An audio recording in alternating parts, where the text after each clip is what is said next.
Welcome. I am Eric Unfiltered. Here I discuss news, politics, and whatever else I find interesting, along with my very colorful, unfiltered commentary. If you would like to follow me on social media, I am on X at Eric Not Sorry, and on Truth or Facebook at Eric Unfiltered Podcast. I hope you enjoy. Now let's get on with the show. How's everybody out there doing today? I hope you are doing well. As for myself, I am caffeinated, medicated, and never regulated, so let's freaking go! Sad news this week. Very, very sad news. R.I.P. to the one and only metal god Ozzy Osbourne.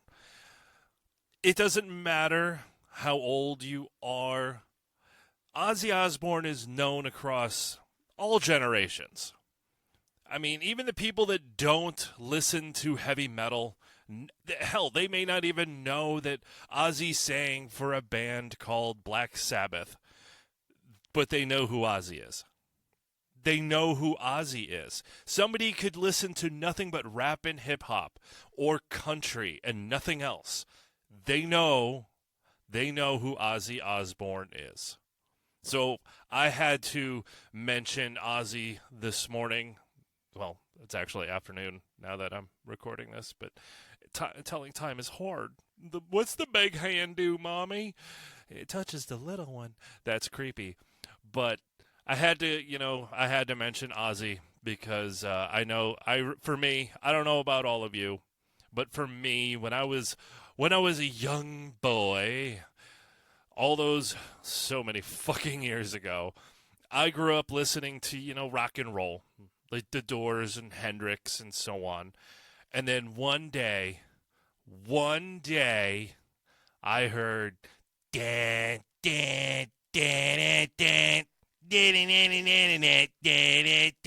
and my ears sent a signal to my brain, and my brain went, "What is that? I must have more." And I have been hooked on metal ever since. Ever since. And then, of course, when Ozzy left Black Sabbath and he went on his own, he made banger after banger. After banger. That's why he is so world-renowned as a metal god, the godfather of metal, if you will. I know, arguably, there were some others out there, but R.I.P. Ozzy, you had one hell of a fucking life, brother. So I will be jamming some Ozzy and Black Sabbath into my ear holes later today. On to another story that has made me laugh quite a bit. Stephen Colbert, douchebag, has been canceled. I honestly did not even know he still had a late-night talk show host. Talk show. I was not even aware that late-night talk shows were still a thing. But apparently they are. But all joking aside, yes, there are, I guess, some late-night talk shows that are still on. I am not one to watch them. I actually never was the type to stay up and watch late-night shows, whether it was David Letterman or Jay Leno or what was the other guy, Conan O'Brien. I would see clips and stuff, but I never stayed up to watch. I mean, I'm from the generation when, what was that guy's name? Johnny Carson. That's right. I never really watched any of those. It was too late. I had a bedtime. But again, that was just me. I listened to some of the rules and went to bed early, but I digress. One thing that makes me laugh through this whole thing of Stephen Colbert being, no, not canceled, but the show was canceled. It's still, I guess, running for another 10 months, so sometime next year it'll officially be done. But the one thing that's had me laughing is so many people screaming and crying and blaming the president, Donald Trump. Even his little butt buddy there, the other one that people thought was funny when he was on Comedy Central. I don't know what Jon Stewart or something like that, was singing a song chanting like "fuck Trump" or something. Dude, all of you are so uninformed, uneducated cunts. You really are. This had nothing to do with the president, you fucking retards. Next time you sit on the toilet and take a shit, instead of scrolling through TikTok or jerking off, do some research. It takes 7 seconds to type in your question, and it takes less than that to get your answer. The president had nothing to do with this. You fucking idiots. It was all financial. And I will read to you a search that I did before I jerk it off. I'm kidding. That's disgusting and gross. I hope you got a chuckle. That was the point. But I did a search. It was rather quick, the search. And I will read you the information I found. Donald Trump had nothing to do with Stephen Colbert getting canceled. He canceled himself because he sucks. Honestly, outside of interviews with celebrities, what the fuck does he ever talk about? Donald Trump. That's it. That's his whole content. And it's like, dude, you're such a fucking unfunny hack. But again, that's just what, air quotes, Hollywood is now, even though whether it's recorded in Hollywood or New York, it doesn't fucking matter. That whole sphere, that's all they have. It's just bash Donald Trump, and they have no substance whatsoever. But the one thing so many people, actually, before I get into that, let me read what the search came up with.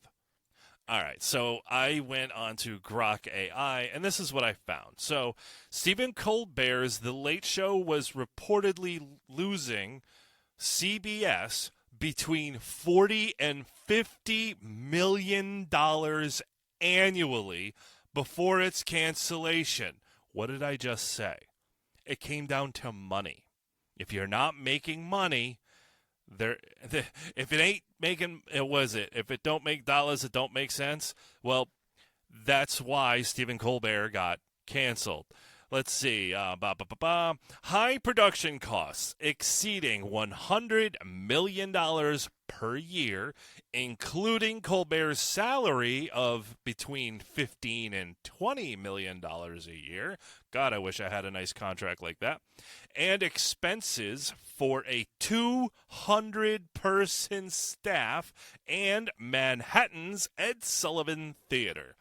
Advertising revenue for the show dropped significantly from $121.1 million in 2018 to $70.2 million in 2024, reflecting a broader decline in late-night TV ad revenue, which fell from $439 million in 2018 to $220 million in 2024. Despite being the top-rated late-night show with 2.42 million viewers, the financial losses were deemed unsustainable by CBS. There you go. Plus, let's see as I continue. There's also reports of an $8 billion merger between with Skydance Media. Sorry, I'm homina because I'm perusing. So there is a merger between two big conglomerates, and the one that's purchasing probably went, that guy's got to go. He's a money suck. He's not generating any money. As I read to you, from 2018 to 2024, ad revenue dropped more than 50%. If you're not making money, you're got to go. It's kind of like a baseball player. You sign a contract and you bat 300 with 50 home runs, things are great. Well, and if the following season you're batting 150 with no home runs, and it's the All-Star game, what's the team going to do? They're not going to keep you. You're not producing. Sorry, but you got to go. It's nothing personal. It's business. You're not helping the team win. Well, Colbert was not helping the team win, and how do you help the team win? It's by making money, and he wasn't generating the money. I also believe, this is just my opinion, one of the reasons, in my opinion, why not just Stephen Colbert, because he sucks, and his content sucks, and he's not funny, but in my opinion, the reason why a lot of the late night shows are failing, not just even late night shows, just a lot of shows are failing, is because of the loss of demographic. If you roll the clock back far enough to like when Johnny Carson was on TV, many people who worked, their job was literally 9 to 5. Obviously, there were always jobs that started before 9 a.m., but a lot of jobs did. So people could stay up, watch the late night shows from 11 p.m. to midnight or whatever the hell it was. Then they could go to bed and they could still get 7.5, 8 hours of restful sleep. And then get up and go to work. And then they could talk around the water cooler with, oh, did you see what, Ed Sullivan said? Or, did you see this? You see. But as time moves forward, more and more people are starting work at 7 a.m., 6 a.m., and they're like, yeah, I'm going to be Dragon Balls if I stay up until midnight and watch this shit. No, no. Plus, as you move forward from the Johnny Carson era into David Letterman and Jay Leno, and even then, Conan, more and more people, at least those that I knew, stop staying up late to watch these shows because they could DVR it. Okay, sure, they may not be on the top scoop of the interesting things that happened on the show the night before when they're at the water cooler at work the next day, but they tell their coworkers, yeah, I didn't stay up to watch that shit. It's on the DVR. I'll watch it tonight when I'm having dinner, or after dinner, I'll watch it. Plus, back in the Johnny Carson days, how many TV channels were there? Like, what, 3? 5, maybe? Now there's hundreds, if not over 1,000 cable channels, which, if you even still have cable. But even if you have just Netflix, how much crap is just on Netflix? All of us are bombarded with how many podcasts are out there, how many movies are out there, how much music is out there. Oh, did you hear this song from so-and-so? Never heard of them. Sorry. Didn't know that band existed. Didn't know that show existed. We have so much variety of shit that none of us really consume the same kind of thing anymore. And again, who the hell is staying up? If you work a 9 to 5 or a 7 to 3:30 job, how many of us or how many of you are going to stay up until midnight watching some talk show? The odds are slim. And after the invention of the DVR, now you just stream it on demand the next day. You can binge an entire week of your late night show programs at your leisure on the weekends. So it's no wonder why the numbers and the revenue is down, because cable's fucking dying. It's going to streaming services now. I was watching Timcast IRL, and they were talking about this. Now, I don't know if Tim was 100% on this. I'm sure he was, or maybe he was being facetious. I don't know. But it does make sense where he said something to the effect of, again, I'm not speaking verbatim here. He said something to the effect of, like, Stephen Colbert says, that he's got the highest ratings in, a certain demographic. And Tim Pool was like, yeah, in 70 and older. Now, again, I don't know if he's saying that as a joke, but if that was a factual statement, it still would make sense to me. Because people who are in their 70s, we'll say even 65 and older, how did that generation consume television? Well, they sat on the couch or the chair and they watched it as it happened. Some of us Gen Xers, you may remember when you would run to the bathroom during a commercial and then dreaded hearing your sibling or your parents, Sally, scream out loud, "It's on!" You had to hurry up and wipe, wash your hands, and run back because otherwise you're going to miss something. Well, that's how the older generation, the 65, 70, and older, yes, they will tune in to late night shows, mainly because they're retired and they don't have to get up at 6 a.m. the next day. They can sleep until 8:30, so they don't care. And that is how they consumed television. That's how they consumed media. Just like newspapers across this country are dying out. Because that generation who would go and get a physical piece of paper, their newspaper, they're dying out too. Which is why the newspapers that tend to continue on either phased out the physical paper copy or they're primarily digital now. Because that's how Gen Xers and younger tend to consume their news. And the same thing with TV. Why am I going to stay up until midnight watching it doesn't matter what when I can just stream it tomorrow? I can pause it whenever I want to. I can listen to it while I am at work through, again, whatever app is your choice. You don't have to stay up so late.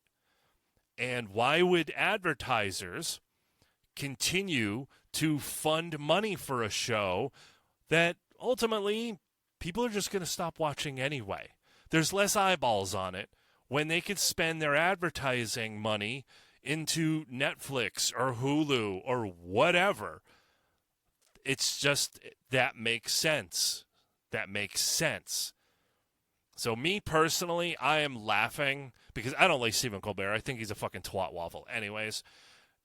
But I'm laughing at all these idiots that are crying, "Fuck Trump," and they're blaming the president for Stephen Colbert losing his job.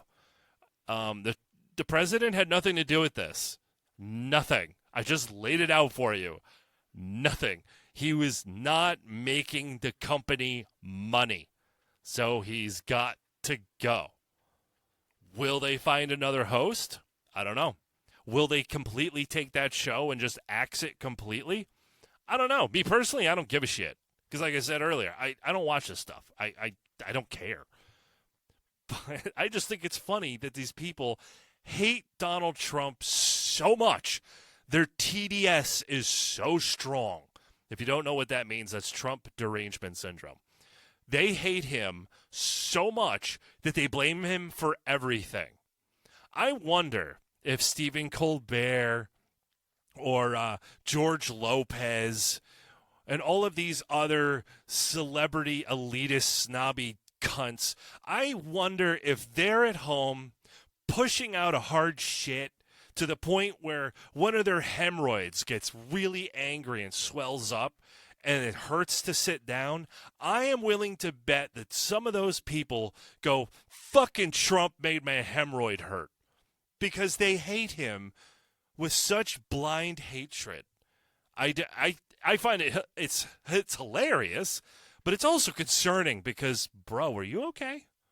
No, for real. For real. Are you guys okay? Like, are you okay?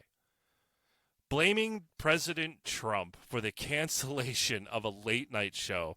You're dumb. What the you're retarded. I know people that are mentally challenged. Yeah, exactly how I said it. Exactly. They are looking at you going, "Bruh, you're retarded. What's wrong with you?" It's not like President Trump called up CBS and said, "Cancel him, get him off the air." If that was the case, why would he be allowed to stay on the air until the end of his contract? Huh? It wasn't just, "You're terminated, pack your things, here's a banker's box, put your shit in it, and there's the door, get the fuck out." No, it was, you're losing us money. It's not working, so you're gotta go. But you can finish up your contract, and then do a final farewell show, and then you're done. Last one out, turn off the lights. So again, if the president did call CBS and say cancel him, why would he allow him to stay on the air and spew the fucking bullshit that he's spewing? People are dumb. You're dumb if you believe the president did this. I think he has more important shit to do than try to cancel people that talk shit about him. Grow up, folks. Grow up. I think that's all I got to say about that. Jesus Christ. I mean, narcissist much? Damn. All right, the last segment I'm going to talk about today is actually not really about news or happenings or topics or anything like that. But sorry if that stumbled there. I paused it because I got a text message. You didn't hear it because I'm smart enough to turn the sound off on my phone. But this past week, we also had another celebrity death of Malcolm Jamal Warner, tragically drowned in an accident while he was on vacation in, I believe, Croatia. No, Croatia. What? Fuck. Costa Rica. I think that was it. Yes, Costa Rica and Croatia. What the fuck? I swear I'm sober right now. I won't be later. And I certainly wasn't the other day if you follow me on the socials, especially X, because, yeah, I got goofy. Anyways, but yes, tragically he lost his life in a swimming accident while he was on vacation.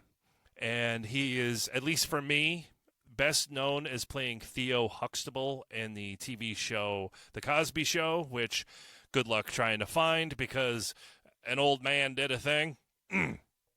Anywho's, but while I was watching I was watching Reese on the radio because I'm home and I had the time. So while I was watching him, he was talking about it, and then somebody else on the radio played a sound bite from Malcolm Jamal Warner, and I looked it up so I can read it to you, and it's quite uplifting, and that's why I wanted to mainly talk about his quote and just kind of about life and shit. I know I'm going to get a little heavy. Not too heavy, but a little heavy. So Malcolm Jamal Warner shared his quote on his final Instagram video. How crazy is that? But this is the quote. Again, I got it on Grok AI search, so of course it's an AI search. Take it with a grain of salt. But the quote was, "No matter what's going on, there's always a reason to smile. I guarantee you can find one reason to smile. If you can't find a reason to smile, then that's probably the best time to be the reason for somebody else's smile." That is fucking beautiful.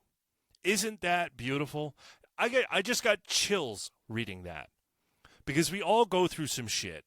I know I've talked about my struggles, and I know I've talked about like PTSD. You know, shout out to veterans and officers and EMTs, firefighters, all of you that see some really, really nasty carnage and deal with some shit. You know, and I implore all of you, if you're going through some shit, get some help. But we all of us struggle at times in our life. And there are times when there is nothing that makes us smile or laugh. Things that used to bring us joy, it just doesn't anymore. It just doesn't. And that's the best time. Like Malcolm Jamal Warner's quote says, that is the best time to go and be the reason for somebody else's smile, because you may be going through some shit. I'm once again going through some more shit. I got fucking laid off again. It sucks. I don't know where my next fucking income is coming from. It fucking sucks. So I don't have a whole lot to smile about every day. I mean, yeah, I'm healthy, air quotes, healthy. My kitties are healthy. You know, my wife is healthy, right? I do have some good things to be happy about. But not having a job sucks. Not knowing where your next paycheck is coming sucks. But even though I'm going through my shit, somebody else out there is going through some worse shit. Maybe somebody out there is going through a divorce that they did not see coming, and their parent has cancer or something. There's always somebody out there suffering more than you, and you don't even know it because they're a stranger. Or it could even be one of your good friends, but they just internalize it and they keep it to themselves. So at the very least, if you're going through some shit, if you need to get help, reach out to somebody because your life is fucking worth it. You are all deserving of happiness. But just remember, somebody else out there is probably going through some shit too. So at the very least, you could do something to make them smile. And it doesn't mean you have to be funny or quick-witted or tell a joke. It could simply be holding a door for someone or letting them have the parking space, or give it, instead of taking your shopping cart back up to the store or into the carousel, if you see somebody that's walking up, excuse me, sir, are you going to need a carriage? Do you want to take mine? Some kind of simple act of kindness like that could mean all the difference to someone. That's all I'm really trying to put out there. I'll be all good. I'll go through this shit. I've been through worse times. But I know some of you out there are going through some even worse shit than what I'm going through and what my neighbors are going through and so on and so forth. So hang in there. Just hang on.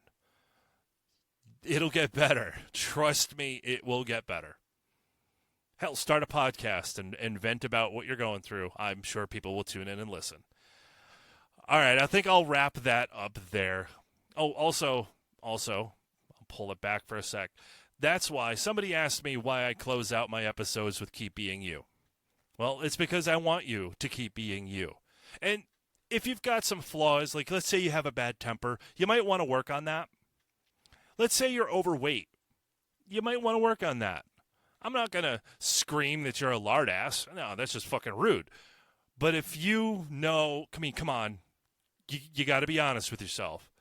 But if you know that you're heavy set and it's starting to or it's going to affect your health, yeah, there's nothing wrong with trying to improve yourself, you know. Get a little active, eat a little less, better food choices. I've done the same. I'm still fluffy, but I'm working on it. There's always room to improve ourselves. But the reason why I say keep being you is because you are unique. There is only one version of you. Even if you are a twin, you're not your twin. You have many similarities, but there's only one you. So keep being you. Keep being the best version of you. And if you see flaws in yourself, improve them. Get help with it if you don't know how to do it. Research it. Read a book. Watch a video. Talk to somebody.